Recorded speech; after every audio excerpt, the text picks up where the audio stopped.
Welcome to the Voices That Propel Us, stories of justice, action, and community, a space where justice meets action and community voices rise.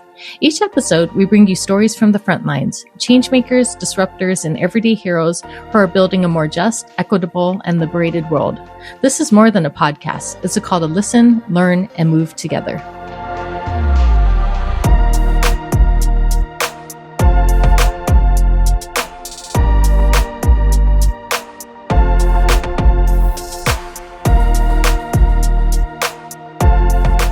You were just listening to music from the incredibly talented Stephen Kong. You can find him on Spotify and Bandcamp.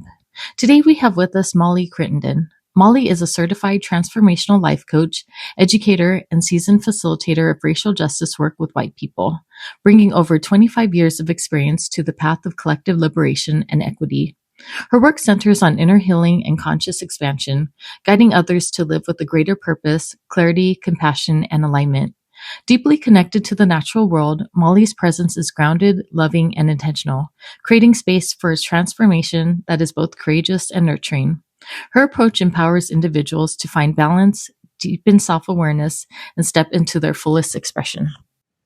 Well, hi, Mollie. I'm really excited and I'm really grateful that you're here today. I was looking in the work that you're doing, and I think, the work that you do around racial justice is something that's like near and dear to my heart. And, I'm just excited to explore your passions and just the work that you do. But how are you doing today?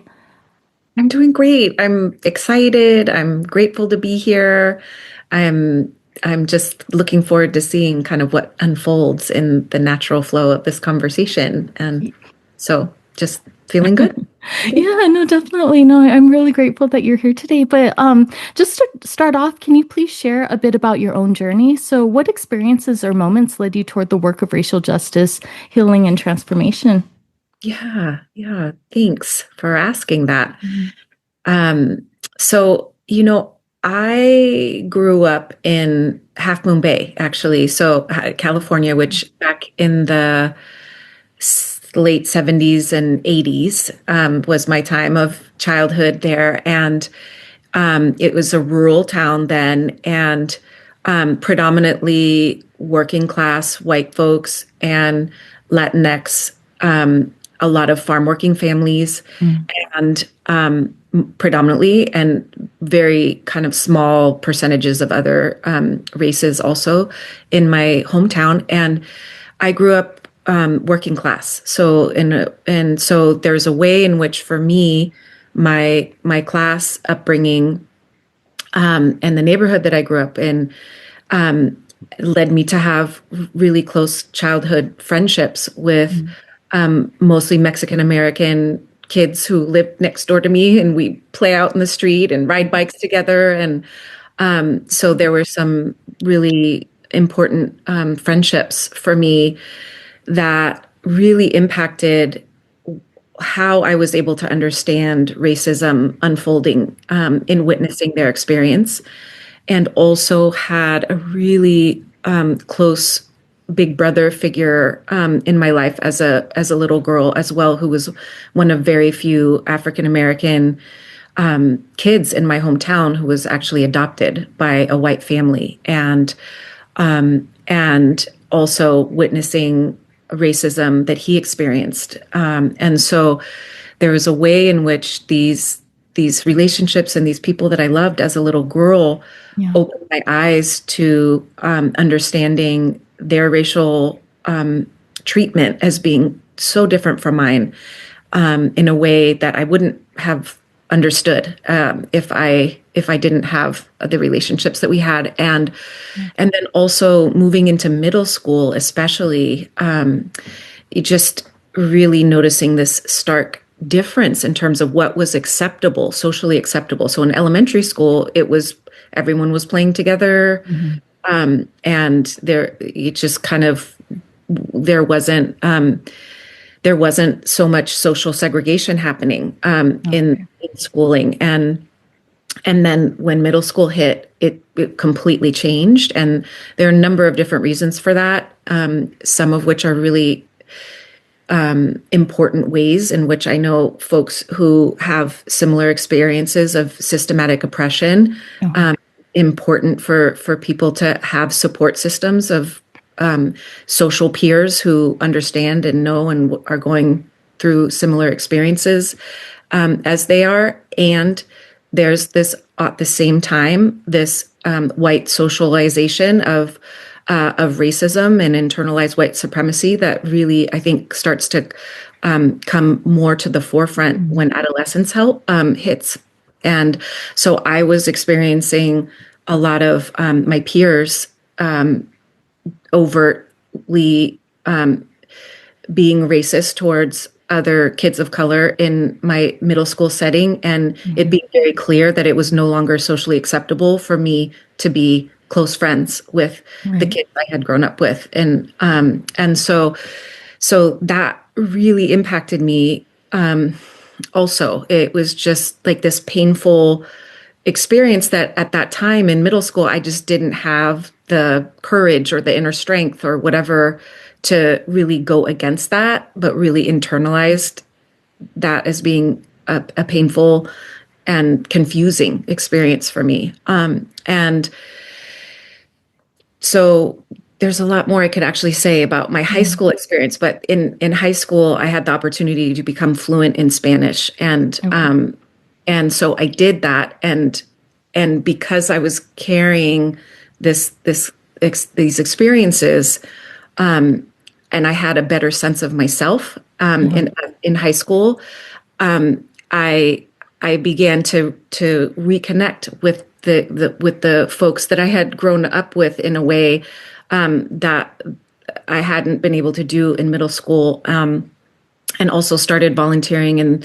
what was then called the ESL, English as a Second Language, class in my high school, and formed deeper friendships through that, and was also involved in student government and sports. And so I had a lot of connections with a lot of different kinds of students, different in different kind of cliques, right? Social cliques, and different races and different, kind of classes in terms of academic classes, so there are just kind of all different ways in which I was able to leverage those relationships. And in high school, this is a little corny. It's actually kind of tender for me to admit, but we created this group with the help of the counselor at my school called Project Amigo. And so what we did was we brought together students from different races, predominantly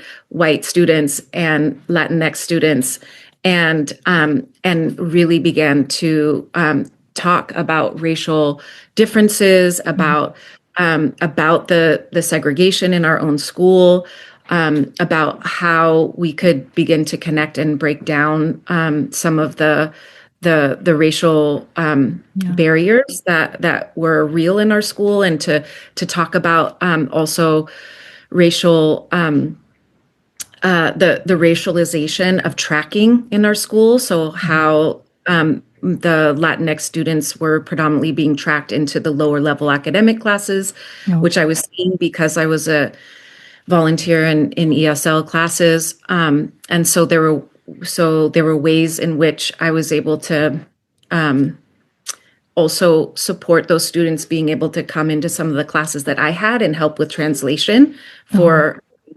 So, and then what we did with this group is then we went into other classes in our high school to facilitate dialogue about racial difference with peers. And that actually went so well that then our middle school invited us to do the same thing. So we were high schoolers going to talk to middle schoolers about race, and so that was kind of the beginning of or kind of a trajectory of my journey as a young person. And then I went to UC Berkeley, and when I was undeclared when I got there, and I decided to take an ethnic studies class. And when I got to my first ethnic studies class, it was this huge, feeling like I had come home to finally being in a place that was articulating Yeah. what I had been observing, but didn't have so much of the language or the Right. intellectual understanding to really be able to clearly define and articulate. Hmm. And so I didn't know how or where that would lead me, but I knew immediately this is what I wanted to Yeah. major in as an undergrad. And so that area of focus had a huge impact on my Yeah. understanding of systemic and institutional racism in the United States, and historically and currently, and so that that was kind of like the foundation Yeah. that launched me into really having a continued focus around racial equity. Uh-huh. And then I decided to become a teacher, which was Okay.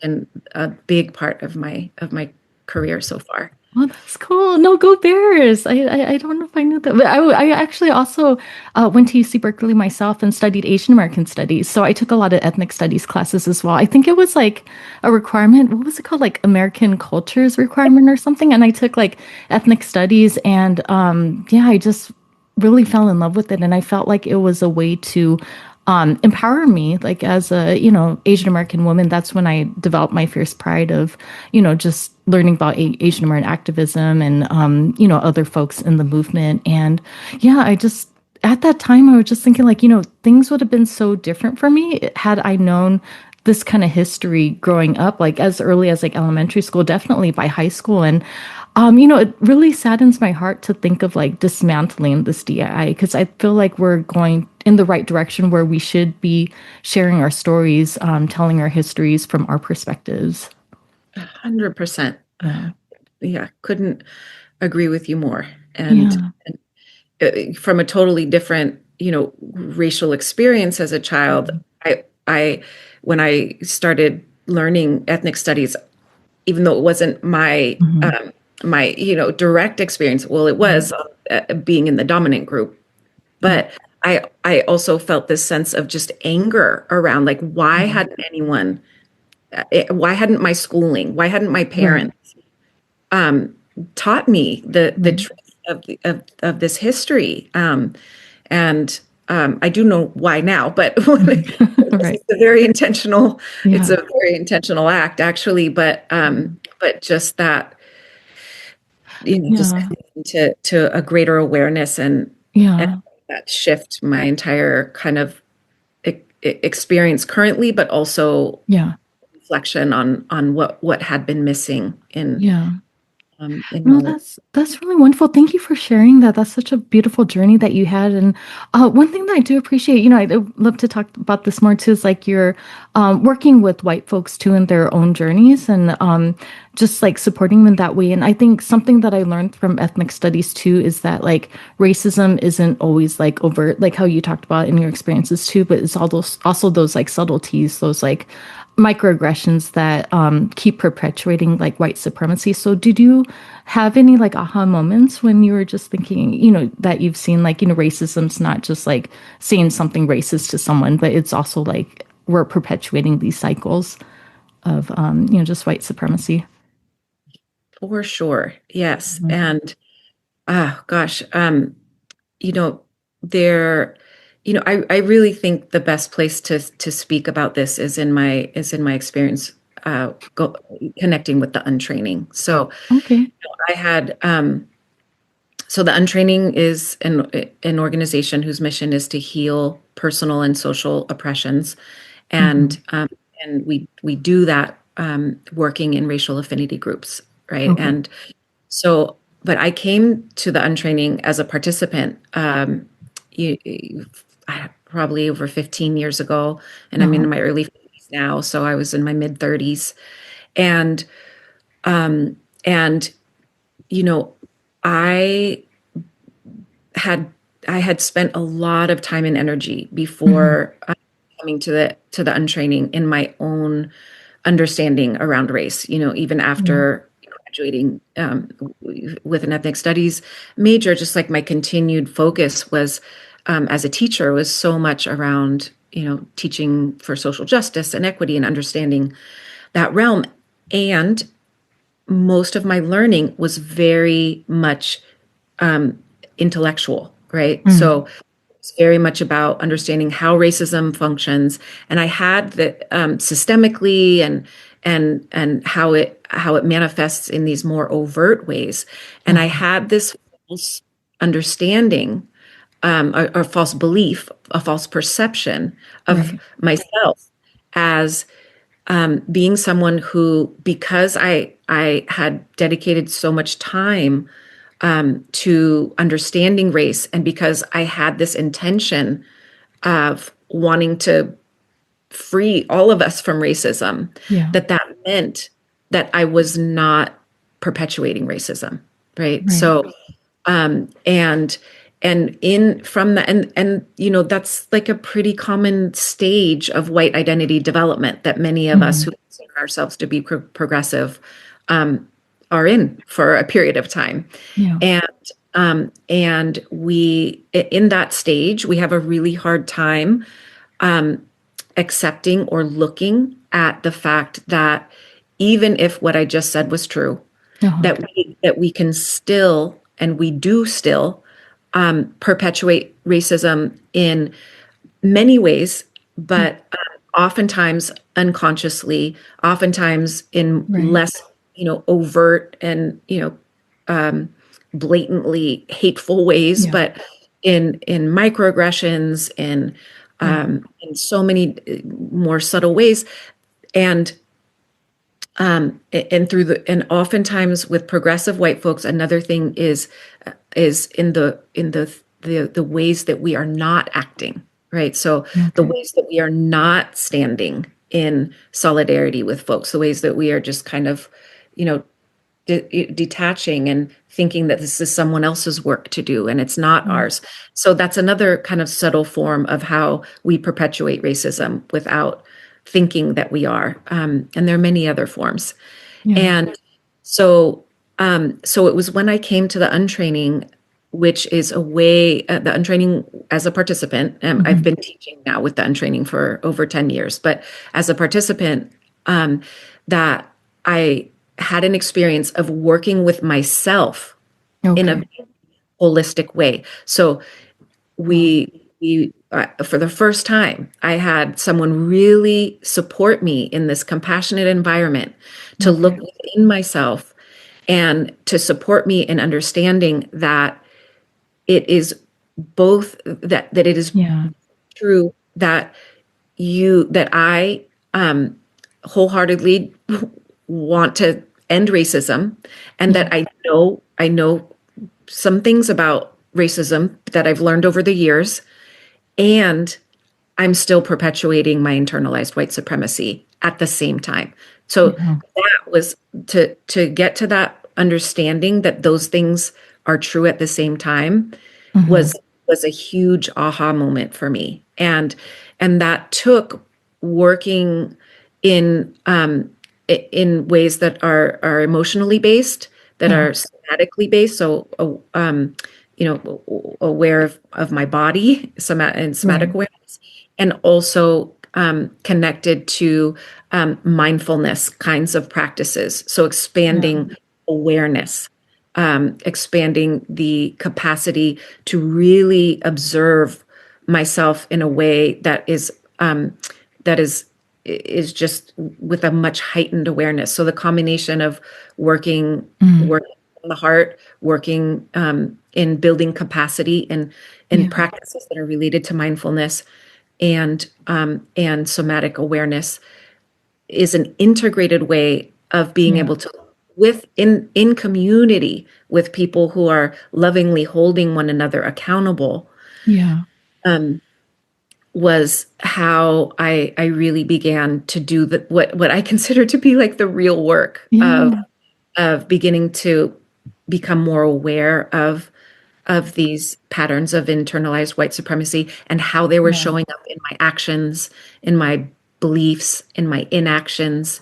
Yeah. And that's what really supported me in shifting the relationships I was able to form, the way I was able to look at myself and be more resilient Hmm. as I began to see more and more of how my white social conditioning was showing up, and still Yeah. stay committed to staying in the work. Yeah, no, thank you for sharing. That's really beautiful. And, I just had a follow-up to that. So, what do you see as the most common emotional or psychological barriers that people face when stepping into this work?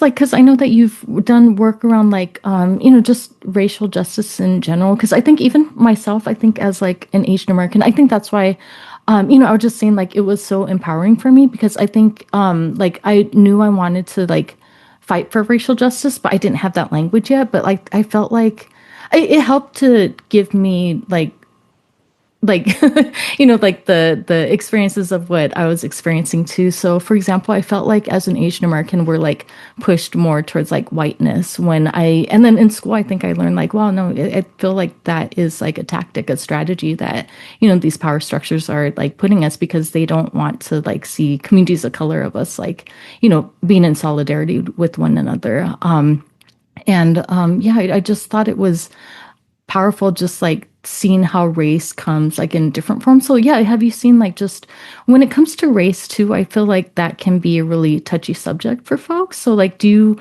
find like there are like any like psychological barriers or emotional barriers for people even wanting to like touch race in that kind of way? When I feel like it's a work that we need to do though, but I do feel like it is sensitive for people to think about race. Oh, definitely, definitely. Yeah. Well, because I am white, I think it makes most sense for me to answer this question Mm-hmm. based on my own experience as a white person and what I've Okay. seen in a lot of other white folks. Uh-huh. And I have some other awarenesses, but I feel like this is the most appropriate place for me to. Sure. Yeah. So, I when you ask that question, what comes to mind for me is this, one of the kind of one of one of the many amazing and wise quotes from Rita Shemin, who is one Mhm. of the co-founders of the Untraining. And this quote is on the Untraining website, but she says, "Loving yourself is a political act. Right. That's We beautiful. are taught not to love ourselves. Mm-hmm. From that place, we are easily manipulated. Uh-huh. Love yourself so much that this love changes the world." Right. And I actually think that her quote speaks to your question, because when I think about one of the greatest obstacles that I see, in people to being able to be, you know, kind of deeply in this holistic work of liberating ourselves from internalized white supremacy, Mm-hmm. I see how we have all been socialized Mm-hmm. relate to ourselves in, white supremacist pattern ways of being, which include, a great deal of self-criticism, Uh-huh. of shame and blame and guilt, of comparison, of looking at ourselves and others in these hierarchical ways, even beyond race, racially, Yeah. in so many other ways, in class or Yeah. looks or weight or body image, like just this constant like comparison, hierarchy, judging, Mm-hmm. criticizing. And these are the ways of white supremacy that have taught us Yeah. all not to love ourselves. Right. And um and when and when we haven't done the healing work Mm-hmm. to liberate ourselves from this way of relating to ourselves, Uh-huh. um, we have a hard time facing and holding the pain and the complexity Uh-huh. of engaging in work around race and racial justice, because when the shame and the guilt and then Yeah. this self criticism arises, if we haven't developed a practice to be loving and compassionate and gentle with ourselves, we Yeah. can't handle it. And so we turn away from it, we avoid it. But it's actually when we can practice compassion with Mm-hmm. ourselves that we can stay with the pain, that Yeah. we can stay with the shame or the guilt or the self-judgment or the self-criticism. We can notice that that's here with those mindfulness practices. Yeah. There's that, there's that, negative self-talk again. There's that heightened, you know, you aren't worth anything voice that's there. And with this loving, compassionate ability to hold and Yeah. be with that, we can work with it, and we can be with it in ways that diminishes its unconscious control over us. Yeah. No, that's And really beautiful. this is and I actually think that that's one of the biggest obstacles Hmm. for folks, even in engaging in this work, um, because a lot of folks just um, are just kind of manifesting this way of relating to themselves and other white people. Yeah. There's a lot of progressive white folks who are doing a lot of finger pointing and like you don't get it like I do, Yeah. and the polarizing Yeah. of people who cannot work with one another in supporting other white folks to come to a Yeah. place of to be with greater love in the world, is uh, is a huge obstacle to making collective change. Yeah, no, thank you for saying that. And I think that's really important, the self-compassion, self-love. And I'll just speak for myself, but I think it just like when I see things, it feels like, you know, like I don't know. Sometimes I just feel like there's so much division right now, but it's like when I hear white people like saying like, oh, we hate them or those kind of things. But it's like, no, it's just like recognizing how we can dismantle this like power system that is being like harmful for us all. Kathleen Rice and I actually talked about that. It's just like racism hurts us all, and we should all like want to dismantle this together. And I don't want white people to just feel guilty or all the shame, but it's like how can we work in solidarity and like work towards a world that like really benefits us all, though. Yeah, yeah, for sure. And I just want to be clear too that Uh-huh. when I'm talking about this self-compassion, Hmm. I'm very clear that this isn't a bypassing, uh, Hmm. making something okay uh, Right. way of relating to self. What I'm talking about is being able to hold self with compassion and Right. courage and the Yeah. strength and the resilience to face it. Hmm. And so, and to be with it and to stay with it. Yeah. And so I wanted to make that Oh distinction. yeah, no. I understood that. Thank you for clarifying that too. I think that's just like a beautiful approach. I think we all can learn from that. Have like in working with folks, have you noticed any aha moments or like just when they're starting to unlearn these like previous beliefs that they've had? Yeah, Okay. so a lot of different kinds of ones. Hmm. And it really, but what I would really say is what I've observed more is a process, right? So, Uh-huh. and this is why I think it's so important for people to understand that that being in this work of really continuously expanding our ability to become more aware of, and our courage and our strength Hmm. to be able to keep working with it, it's a lifelong process. It's a lifelong commitment. And so Yeah. I see less of like aha moments that then like change someone, like, Mm. oh, they've now had this moment and now they've arrived Uh-huh. somewhere. But it really, what I've experienced in myself and then witnessed, especially as a teacher in the untraining, is how being in relationship Yeah. with others and with self over time, Yeah. um, is where the real kind of transformative shifts happen.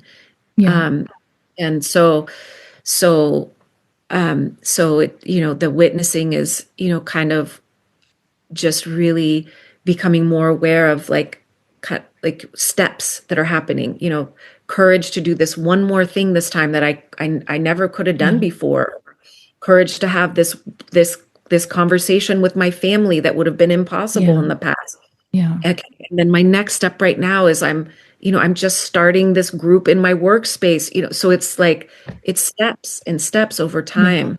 That's a process. And then stumbling and making mistakes and feeling like crap about it and working with that as a part of a growth process.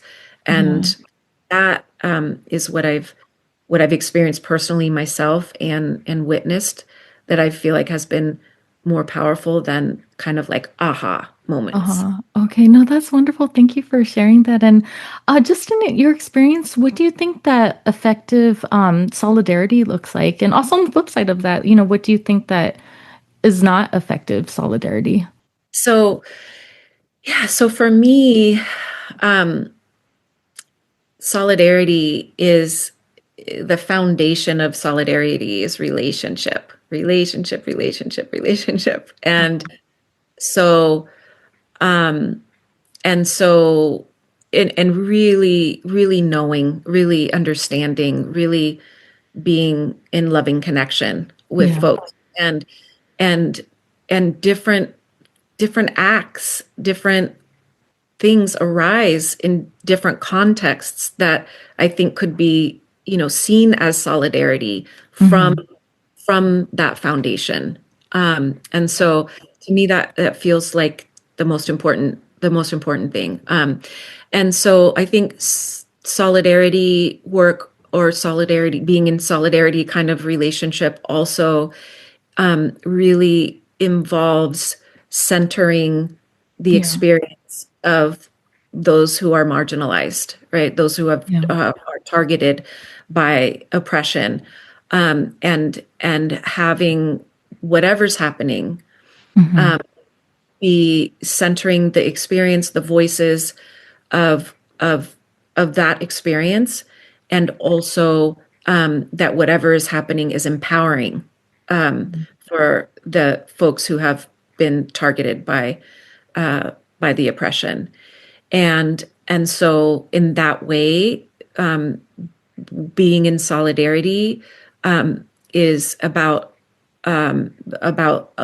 you know not necessarily whole like all the time being a follower, but Hmm. that I think that's what's coming up to me for me Yeah. is just and not trying to not thinking that not trying to lead things your leadership is being called upon as an asset to or a resource Yeah. to whatever's happening, then by all means lead away. So Yeah. I think what I'm wanting to say in this, what I'm trying to describe in this is that there's a balance between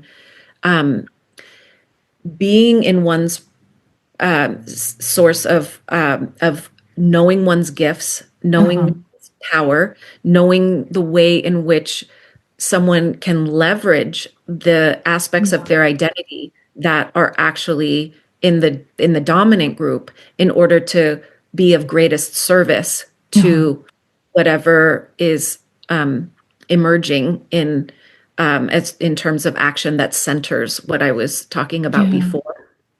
And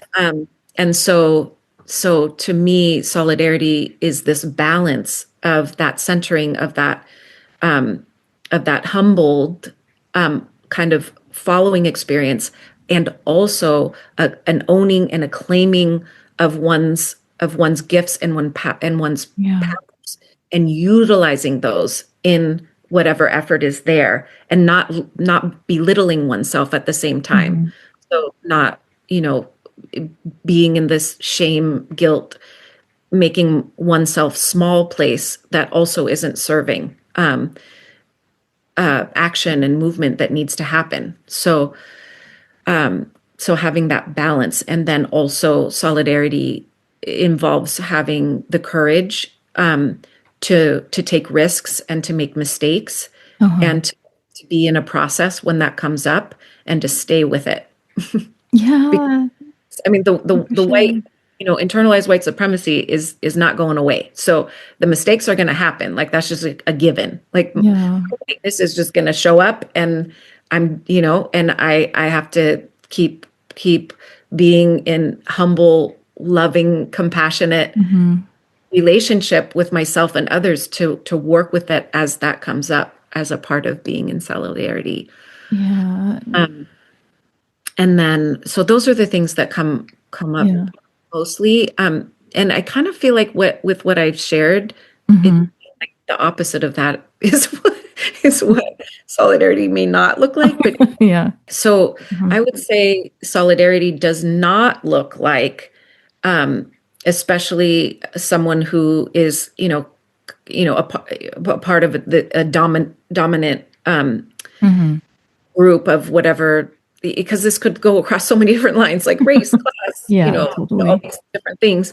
But it does not look like thinking that one knows what should be done.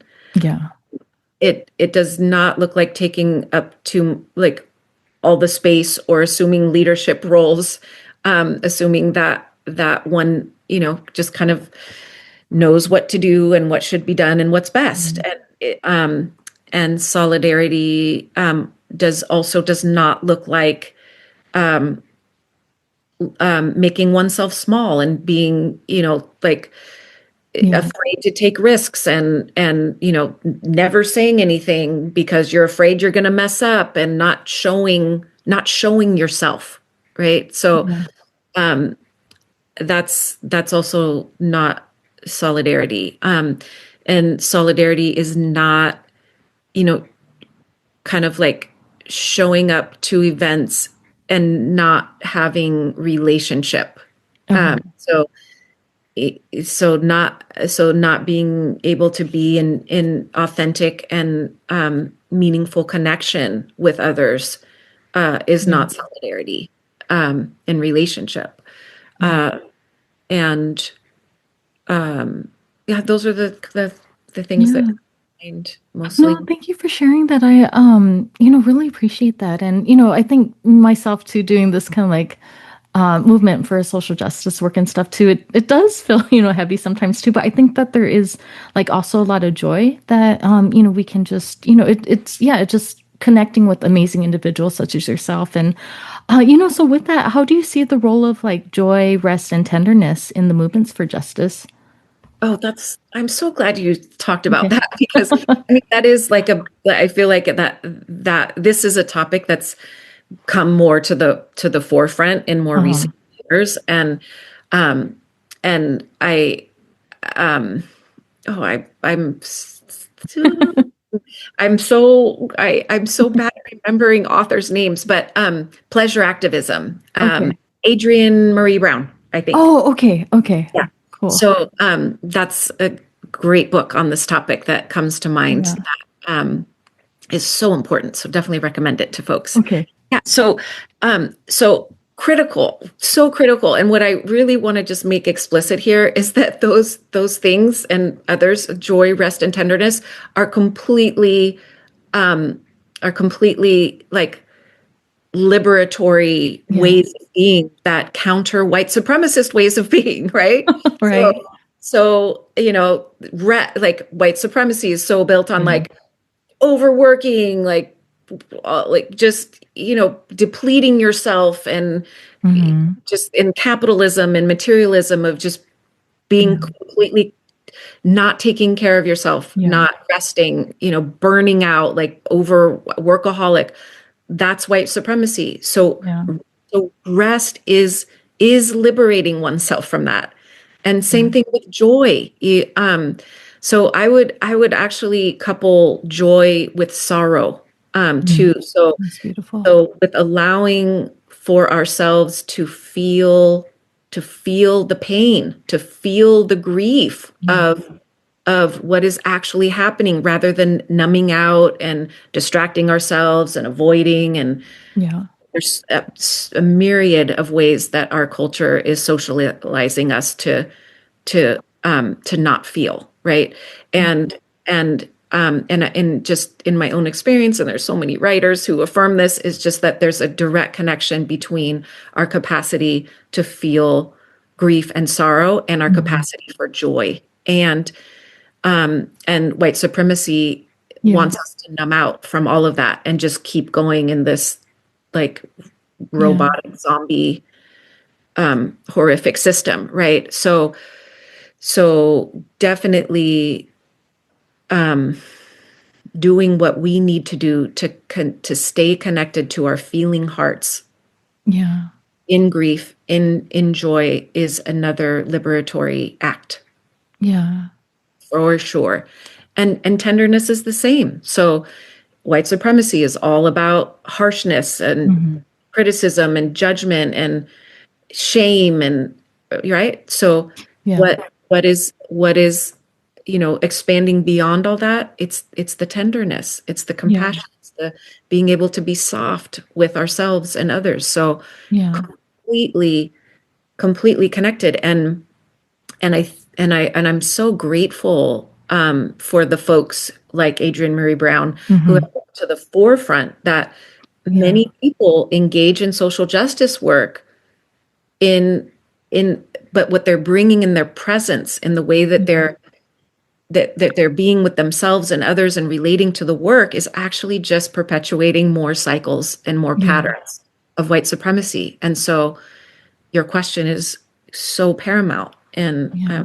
and I know, yeah, I'm so glad that you asked it. No, and thank you so much for sharing that too. Because actually, I've been having a lot of these kind of conversations with friends as well. Because I feel like when we were younger, we had all this like youthful energy, went gung ho, and we're going to change the world. And I think the more we were just stepping into this work, and we were also like literally getting older too. But I think it's just getting to that point of burnout, and even to the point where I've seen it myself too. I'm like, I don't think I could do community work anymore. I just want to focus on raising my daughter and making sure that she's a good human being. But I think it's like in these conversations, we're also talking about like how can we make this work sustainable and not like literally get sick. Because I remember when I first started in my career, like I did this internship and people were telling me that people can literally die from doing this work just because like they burn themselves out, they get themselves like literally sick with health issues.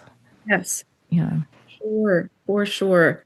Yeah, so just in that, just how important it is to be dancing, to be singing, Hmm. I love that. having whatever our creative outlets are, Yeah. to be engaged in those, to be very connected to nature, right? Yeah. So the ways in which nature nourishes us and replenishes our spirits and our souls, like just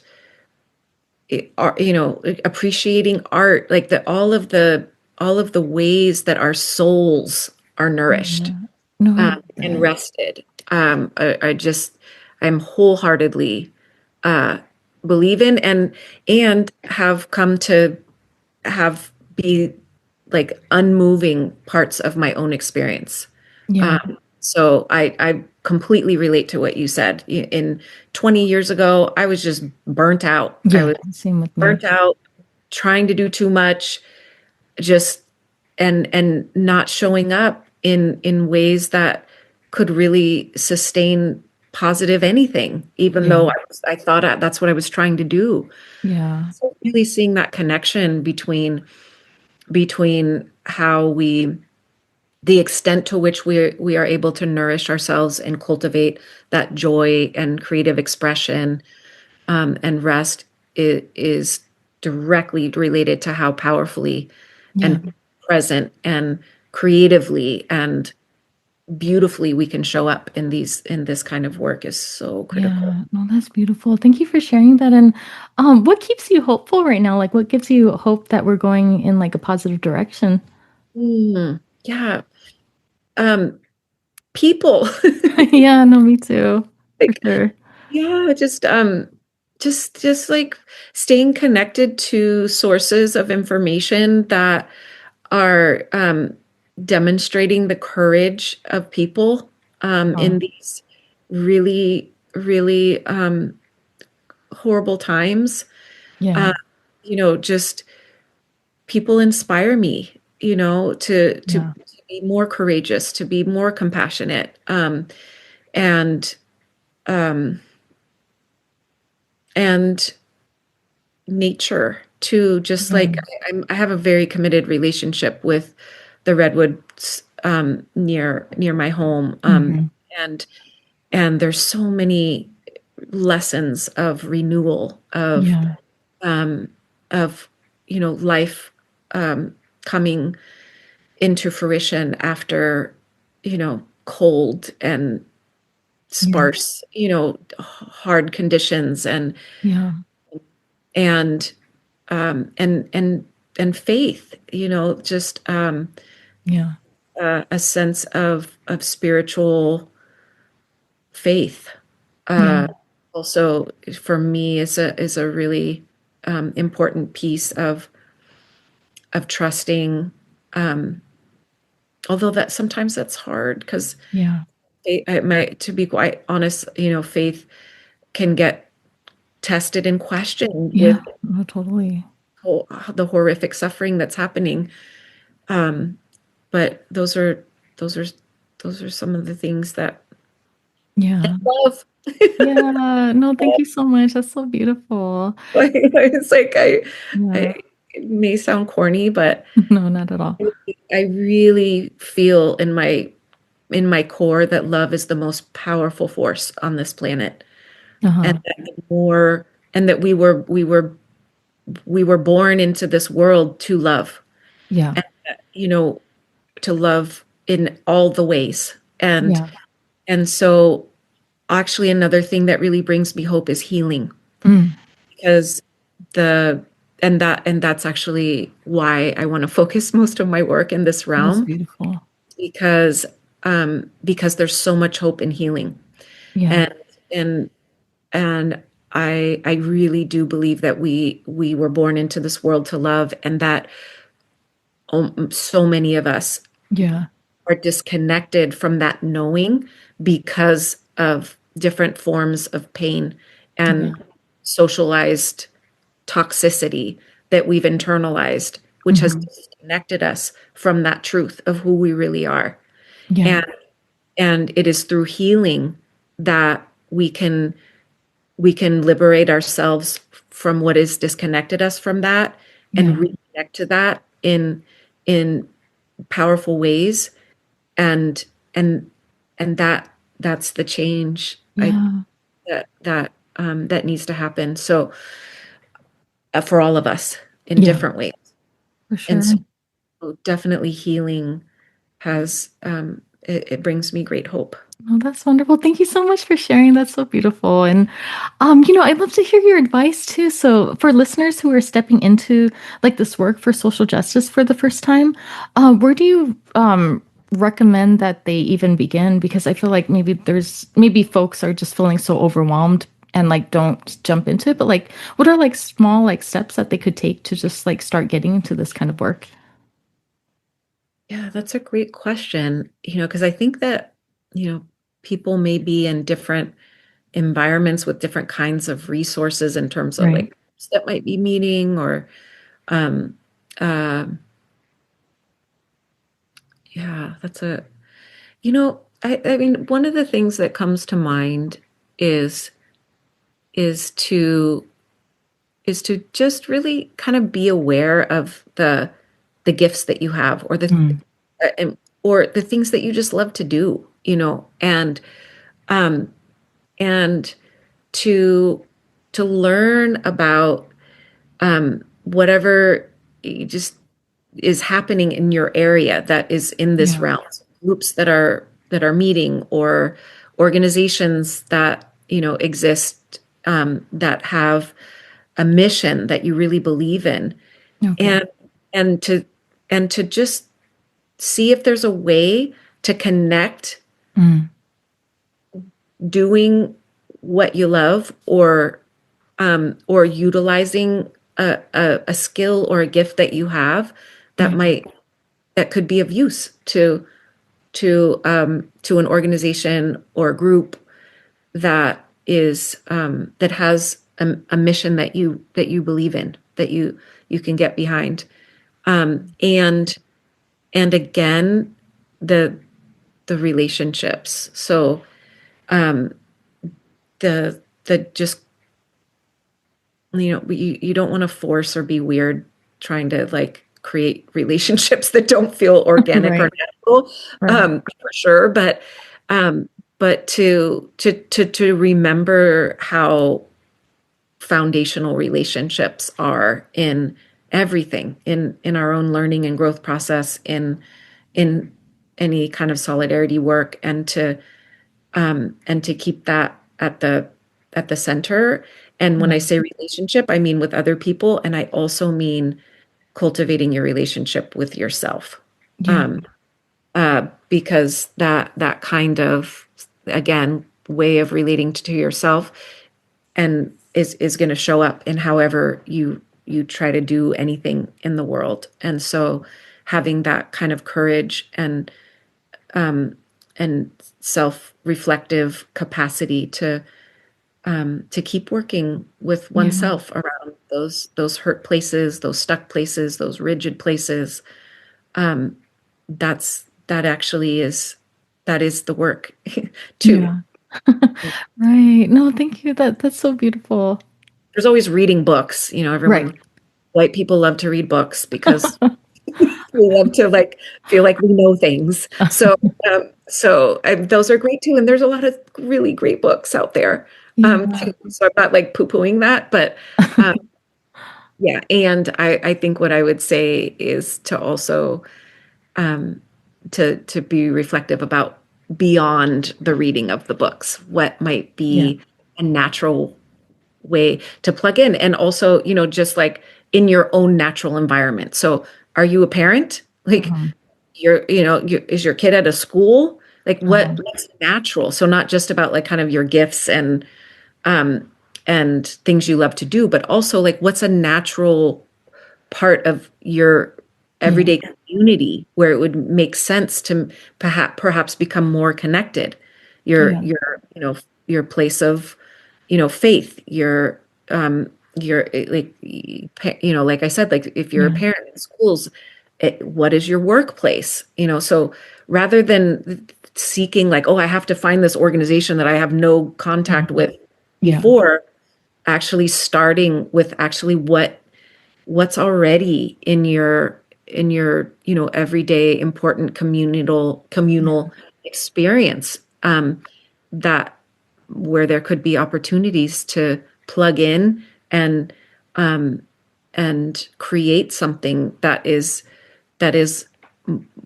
more around creating the world that you'd like to see on this larger scale, but Yeah. in your own you know Yeah. your own smaller world every day. Yeah. No, that's so beautiful. Thank you for sharing this. And I had such a wonderful time talking with you today. Thank you so much for sharing your stories and experiences. But lastly, before we wrap up, how can people find you if they want to connect with you? So I have a website Okay. that is just my first and last name.com. Hmm. And that's for my coaching and for my facilitative work as well. And so that would probably be the best. Yeah, Okay, that probably. cool. Cool. Well, thank you again. This was really wonderful, and I hope you have a great rest of your day. Thank you so much for having me. And Yeah. I'm just so excited that you're doing this. It's just a Yeah. really beautiful way to be out in the world and really spreading Yeah. what is your vision for Yeah. the world, and giving people the opportunity to connect with you in that is Yeah. so No, I cool. love that. Yeah, it's just like I love talking with people and hearing their stories. And I was thinking, like, why don't I do something with it though? Be able to put it out into the world too. But I love just like listening to people because, like I was saying, I never know these stories. Like I would have never known all these stories about you too had we not like connected through this. So, I'm really grateful for your time and everything. Likewise. Okay. Thank you. Well, have a good day. Thanks, you too. Yeah.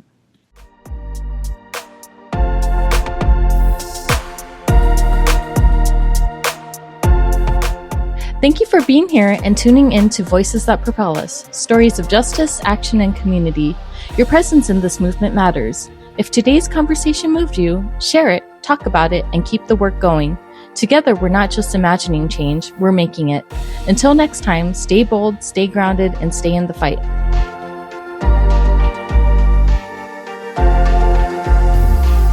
Every time I feel so mad and sad and bad, I say to myself, relax, lean back, it's a brand new day.